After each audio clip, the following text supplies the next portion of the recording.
अब वो तो देखते नहीं हो, फिर रिकॉर्डिंग करके फायदा क्या है? देखते हैं सर। हाँ, तो उसके बाद प्रोस्टेट ग्लैंड, तो प्रोस्टेट ग्लैंड सिक्रीशंस जो है, तो it is basically contributing the ground substance. वो एक मिल्की फ्लूइड देता है जो आपका ग्राउंड सब्सटेंस बनता है सीमेंट का। ठीक है, तापर अछि काउपर्स ग्लैंड। तो काउपर्स ग्लैंड क्या करता है? It is found in the pelvic diaphragm. तो वो पेल्विक डायफ्राम होता है, वो बल्ब लाइक होता है, इसलिए उसका नाम है बल्बो। यूरेथ्रा में डालता है, इसलिए नाम है यूरेथ्रल। सो क्या डालेगा? It secretes alkaline mucus. ठीक है, तो जो क्या करता है, एक तो लुब्रिकेशन, ओके, इंटरकोर्स के समय पर, एंड दूसरा protection from acidity of the female tract. Okay, female tract जो है वो हाईली एसिडिक होता है, तो उससे बचाने के लिए ये मदद करता है। Understood? So this is the concept of what? The Cowper's gland. Number याद रखेंगे, सेमाइनल वेसिकल 1 पेयर होता है, काउपर्स 1 पेयर होता है, प्रोस्टेट सिंगल ग्लैंड होता है। नाउ जनरली अगर हम लोग होमोलॉजी पढ़ेंगे, बिकॉज जो मेल का है वो फीमेल का भी होगा, तो इसीलिए फीमेल में एक ही ग्लैंड होगा, that is called Bartholin's gland. तो हम यहाँ लिख सकते हैं, so this is homologous to Bartholin's glands of the female. समझ रहे हो? तो इसलिए बार्थोलिन ग्लैंड ऑफ फीमेल के ये होमोलोगस होता है, मतलब ओरिजिन सेम, इस केस में फंक्शन भी सेम ही होता है। ओके, तो इसीलिए आप उसको एनालोगस भी बोल सकते हो, होमोलोगस भी बोल सकते हो। Clear? This is homologous to Bartholin's glands of females. तो इसीलिए फीमेल के बार्थोलिन ग्लैंड को भी बल्बोयूरेथ्रल बोलेंगे, और क्या। चलिए, so semen is equal to, तो मैथमेटिकली अब हम क्या बोलेंगे? Semen is equal to sperms from the epididymis and vas deferens plus nutrition from seminal vesicles plus milky medium from prostate plus alkaline mucus from Cowper's gland। तो ये सब मिलके क्या बनाएगा? ये सब मिलके आपका बनाता है सीमन। अंडरस्टूड? चलिए, तो उसके बाद आ जाएंगे हम लोग प्रीप्यूस पे। तो प्रीप्यूस में भी एक ग्लैंड होता है, that is called glands of Tyson, and we know that it produces smegma। तो स्मेग्मा जो है वो बेसिकली क्या होता है? It is it has the skin, dead skin cells, and उसका जो मेन काम है वो मॉइस्चराइज एंड लुब्रिकेट करता है ग्लैंड्स के टिप को। ओके, तो लाइक दैट, इसीलिए that is the concept. Generally it is not a problem, but अगर आप लोग पेनिस साफ नहीं रखेंगे एंड ये एक्यूमुलेट करेगा तो फिर गड़बड़ हो सकता है। ओके, सो इसीलिए इवन जो कालू बुकलेट में इसको स्मेग्मा को भी पार्ट ऑफ सीमेन बोले हैं, वो I will not like to call it, because भाई अगर आप साफ नहीं करोगे तो ऑब्वियसली स्मेग्मा भी जाएगा, बट आपको साफ कर देना चाहिए, है कि नहीं? चलिए, सो आई विल नॉट ऐड स्मेग्मा इन सीमेन। कोई शक? चलिए, तो अब हम लोग चले जाएंगे नेक्स्ट स्ट्रक्चर। तो हमने, हाँ बोलो, कुछ बोल रहे हो? चलिए, तो अब हम लोग डिस्कस करेंगे क्या? Now we have finished the anatomy of the human reproductive system. अब हम लोग चले जाएंगे गैमीट्स एंड गैमेटोजेनेसिस। तो गैमीट क्या है हमारा? तो मेल गैमीट को हम कहते हैं स्पर्म्स। तो इसीलिए जो स्पर्म है, it is basically divided into head, neck, middle piece and ultimately tail. Okay, तो अब हेड में आप क्या क्या पाएंगे? तो हेड में आप पाएंगे एक्रोसोम, जिसमें आपके स्पर्म लाइजेंस होते हैं, न्यूक्लियस एंड आपका प्रॉक्सिमल सेंट्रियोल भी हम इसमें इंक्लूड कर सकते हैं। ठीक है, नेक में क्या डालेंगे? नेक में डालेंगे डिस्टल सेंट्रियोल। फाइन। उसके बाद मिड पीस में क्या डालेंगे? मिड पीस में डालेंगे नेबर्न कर्न या mitochondrial apparatus, spiral mitochondria. Yes, तो this is the case. Tail piece में आपका जनरली एक्सोनियम होता है आपका। तो इसीलिए in the electro microscopic view जब हम लोग देखते हैं, ओके, तो आपको हेड वेड दिखता है। तो हेड में क्या है? Nucleus, it is a meiosis 2 end product. So genetic composition क्या है उसका? NC। फाइन, ये याद रखेंगे। Each chromosome has a single arm, उसको मोनाड बोला जाता है, and it is ready to pair with the female gamete. तो इसलिए याद रखेंगे स्पर्म न्यूक्लियस को मेल प्रो न्यूक्लियाई कहा जाता है। इसलिए जब फर्टिलाइजेशन प्रोसेस में स्पर्म घुसता है तो एग के अंदर, तो एग में जो है आपका न्यूक्लियस वो प्रो न्यूक्लियाई नहीं होता है, बट स्पर्म का न्यूक्लियस प्रो न्यूक्लियाई होता है। तो देख लो, okay, so egg nucleus is not pronuclei. Sperm nucleus is called pronuclei. Understood? So there are no histones. Okay, there are no histones in the males. Okay, तो ये आपका है, इससे पैकेजिंग कमजोर होता है। इस सेंट्रियोल को हम ऊपर डाल देते हैं। ओके, सो इधर हम सेंट्रियोल को ऐड कर देंगे। सो प्रॉक्सिमल सेंट्रियोल, तो प्रॉक्सिमल सेंट्रियोल को हम B डाल देंगे। So it is given to the egg along with the sperm nucleus. क्यों? Because this helps the egg to initiate cleavage divisions of the zygote. ठीक है, ये क्लीवेज डिविजन्स को इनिशिएट करता है। Why we give it? So bracket में आप लिखेंगे egg has no centriole of its own. समझ रहे हो? तो अगर आप एग को सेंट्रियोल नहीं दोगे तो बच्चा नहीं बनेगा। ठीक है जी, so that is very very important. तो इसलिए आपको सेंट्रियोल देना पड़ेगा। अंडरस्टूड? नाउ नेक, तो नेक में अभी हम लोग लिख लेंगे 1 पेयर ऑफ सेंट्रियोल्स। ओके, उसको डिस्टल सेंट्रियोल कहते हैं। ठीक है, सो this is called distal centriole and it helps in the production of 9+2 microtubular axoneme, okay, of the sperm tail. ठीक है, तो वो axoneme बनाता है। Fine.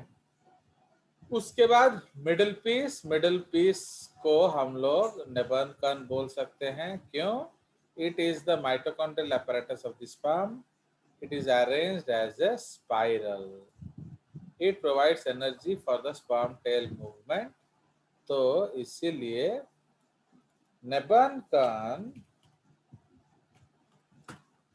Okay, is known as the powerhouse of the sperm.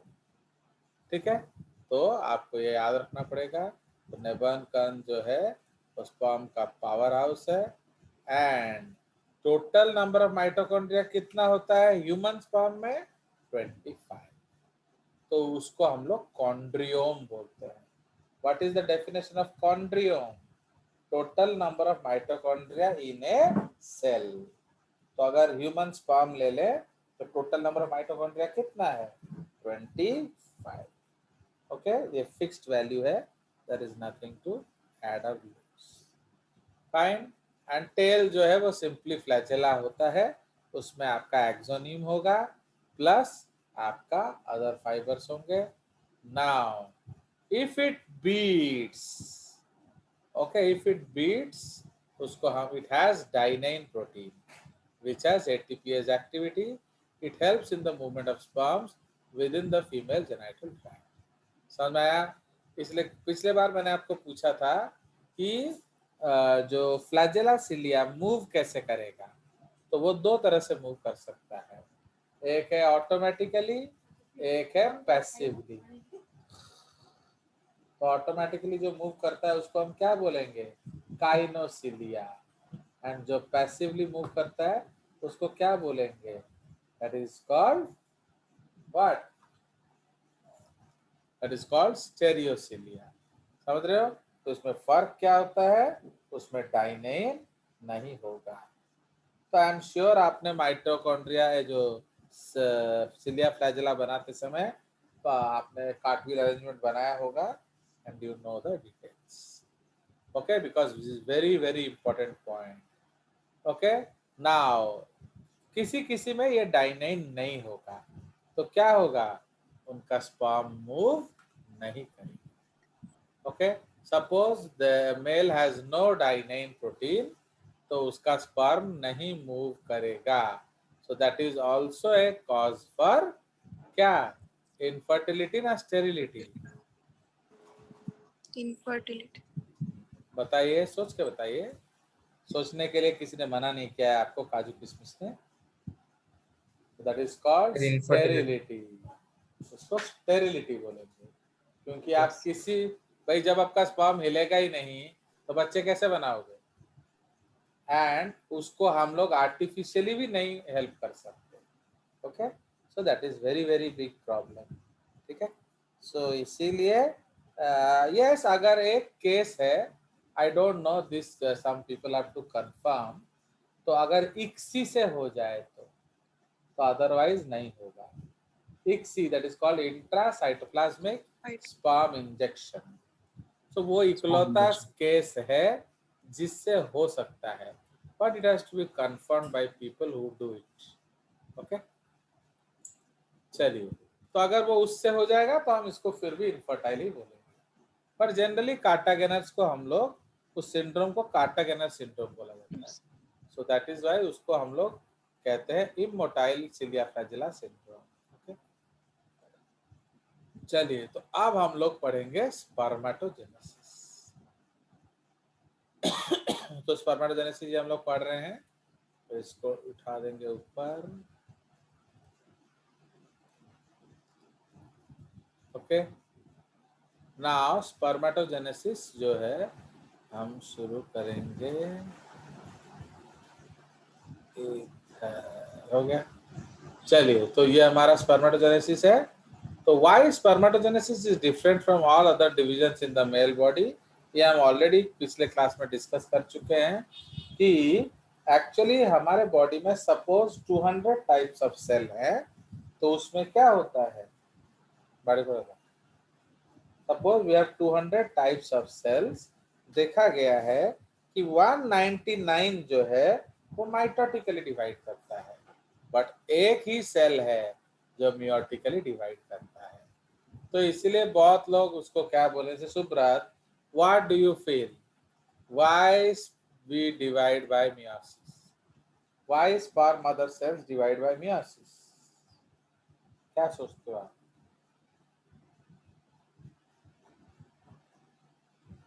बताइए।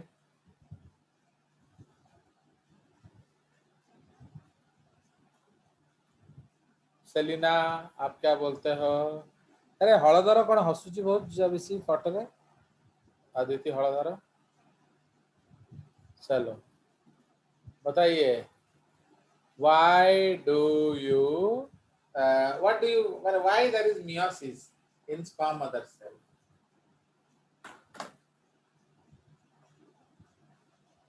जल्दी बताओ Subrat. Sir, Why we have meiosis in sperm mother cell? sir, because our cell is diploid, so we need to produce haploid gametes. So we need to follow meiosis. तो क्यों, why do you need haploid gametes? So because if there will be diploid gametes, then fusion of two diploid gametes, it will give polyploid gametes, and if that continues for a longer time, then there might condition come when there will be only chromosomes in this earth. And ये आपको किसने बताया? sir, NCERT. NCERT में तो ऐसा कुछ नहीं लिखा। The standard 10th 10th class के बुक NCERT, में था क्या लिखा है? 10th class के NCERT. सर कि अगर डिप्लॉयड मतलब मेयोसिस नहीं होगा तो वो कंटिन्यूअस चलता रहेगा और ओनली क्रोमोसोम्स ही बचा रहेगा अर्थ में। तो 10th क्लास एनसीईआरटी को किसने बताया? भाई सम सर वो ऑलरेडी हो रहा है इसीलिए उसे लिखा जा रहा है। किसने लिखा वो? मेंडल। तो ये सब गाड़ी मेंडल ने शुरू किया। Yes. तो स्पर्मेटोजेनेसिस जो है वो मेंडल से बाद हुआ ना मेंडल के पहले से हो रहा है? पहले से हो रहा है। पहले से तो जब वो पहले मेंडल के Before Mendel. पहले से हो रहा है तो फिर उनको किसने बताया कि भैया वो तो डिप्लॉयड है, एंड अगर वो भैया डिवाइड नहीं करेंगे मियोसिस से तो फिर गड़बड़ हो जाएगा। तो who taught them genetics? Sperm mother cell को जेनेटिक्स किसने पढ़ाया? अगर वो मेंडल के बाद होता तो अलग बात होता, हम बोलते कि मेंडल ने पढ़ा दिया, बट ये तो मेंडल से पहले से हो रहा है। तो who taught this to sperms? तो इस तरह का एक्सप्लेनेशन को हम क्या बोलते हैं? Teleological explanation. ओके, जैसे मैंने मैत्री दास को पूछा कि Maitri baby why are you so beautiful? बताइए मैत्री, आप इतने खूबसूरती का आपका राज बताइए, जल्दी बताइए, आपके खूबसूरती का राज बताइए, आप क्यों इतने सुंदर हो? बताओ, शर्माओ मत, आप इतने सुंदर क्यों हो? क्योंकि उसको मिस इंडिया बनना है। I know the hidden secret, actually Maitri wants to become Miss Universe, तो इसीलिए वो सुंदर है। तो मैत्री मिस यूनिवर्स बनना चाहती है इसलिए सुंदर है, या उसके मम्मी डैडी सुंदर हैं इसलिए वो सुंदर है? तो मम्मी डैडी. तो समझ में आया? तो इसीलिए अब समझ में आ गया हो कि नहीं? तो अगर मैत्री बोलती सर मुझे मिस यूनिवर्स बनना है तो वो टेलियोलॉजिकल एक्सप्लेनेशन, फाइन, उसका लॉजिक से कोई दूर दूर तक वास्ता नहीं है। तो समझ में आया? इसीलिए why sperms divide by mitosis? Because they are different in origin, उनका हमसे कोई रिश्ता नहीं है। समझ रहे हो? तो हमारे बॉडी में जो 199 सेल्स हैं, ये 200 सेल है, तो ये हमारे बॉडी का है ही नहीं। समझ में आया? So actually these cells behave differently because these cells originate from what? Primordial germ cells that originated from extra embryonic cells. What are extra embryonic cells? Cells which do not make the embryo. समझ रहे हो? इसका मतलब ये आपके मित्र हैं, ये आपके नहीं हैं। They are strangers, they have come outside. आया समझ? तो उनका ओरिजिन अलग है, उनका बिहेवियर अलग है। ओके, इसीलिए वो नहीं हुआ क्योंकि वो ये, बिकॉज ये तो नेचर ने अपने आप बनाया ना, तो लाइक दैट।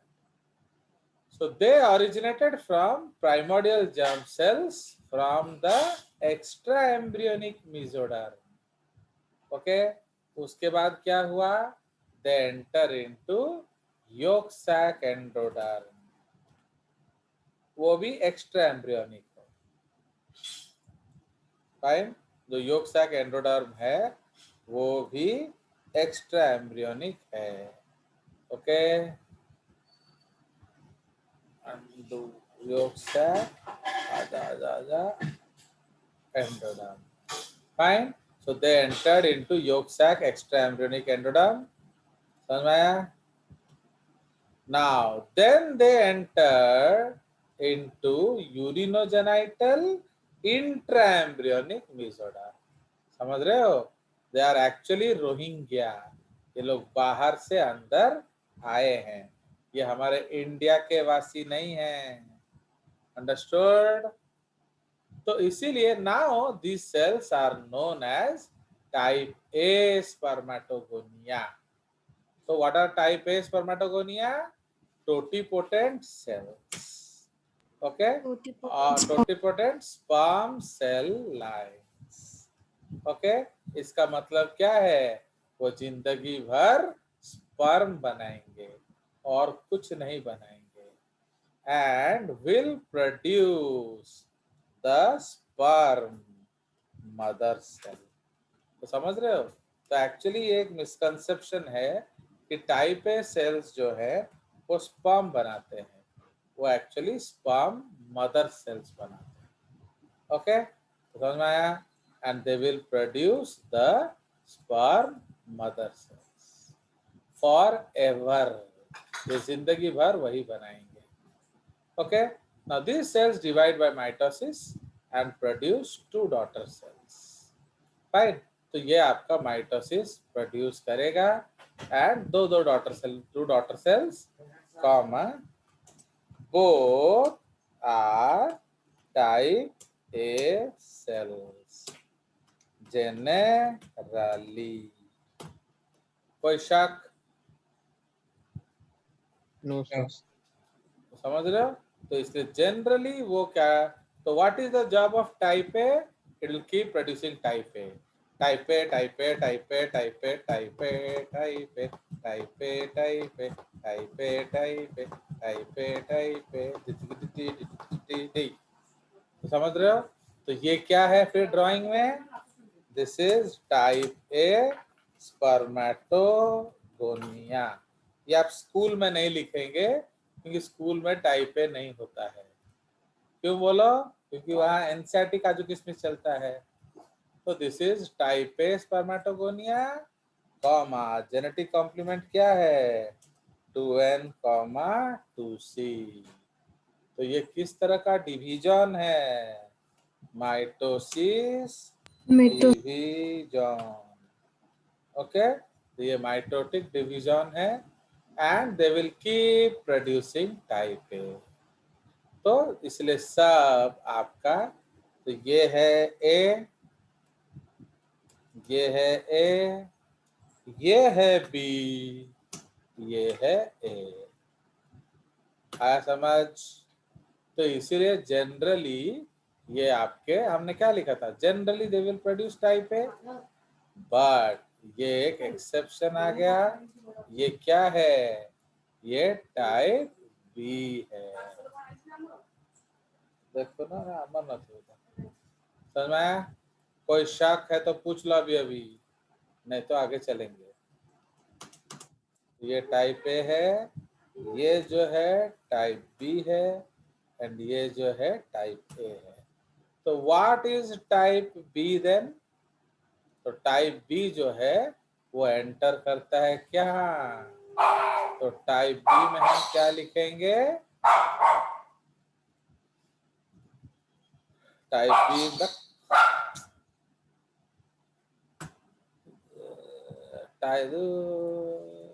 तो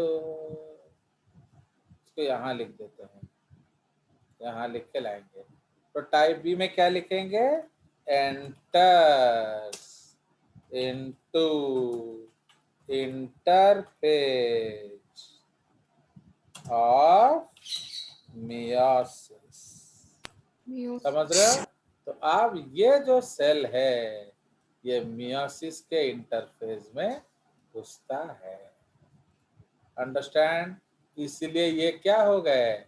अलग हो गए. कोई शक? No, sir. समझ में आया? तो इसलिए टाइप बी हम किसको बोलेंगे? जो मियोसिस के इंटरफेज में घुसा। अंडरस्टूड? इसीलिए ये अलग हो गया बाकी सबसे। अब फिर ग्रोथ फेज होता है। पीछे लिखा है ना आपका ग्रोथ फेज, इधर इसको लिखे हैं आप तो कुछ इधर ऐसा कर देते हैं ना, तो अब आ जाएगा आपका ग्रोथ फेज। फाइन। तो ये जो है ये ग्रोथ फेज है। फाइन। तो ग्रोथ फेज में आपका टाइप बी बन जाता है क्या? Primary spermatocyte. ठीक है। तो अब ये जो टाइप बी का भी क्या है 2n 2c, तो प्राइमरी स्पर्मेटोसाइट का बन जाएगा 2n 4c। तो इसका जेनेटिक कंपोजिशन है 2n 4c। फिर मियोसिस 1 होता है, तो इनका जेनेटिक कंपोजिशन क्या हो जाएगा? n 2c। ठीक है। फिर मियोसिस 1 2 कंप्लीट होता है, तो इनका जेनेटिक कंपोजिशन क्या है? nc। ठीक है। तो इन सब का जेनेटिक कंपोजिशन होता है nc। कोई शक? ठीक है। तो ये जो मैचुरेशन फेज है इसको हम डिवीजन फेज भी बोल सकते हैं। तो इसीलिए ये एक स्टेज ऑफ स्पर्मेटोजेनेसिस है। Fine, this is called spermatogenesis. फिर दिस इज कॉल्ड स्पर्मियोजेनेसिस।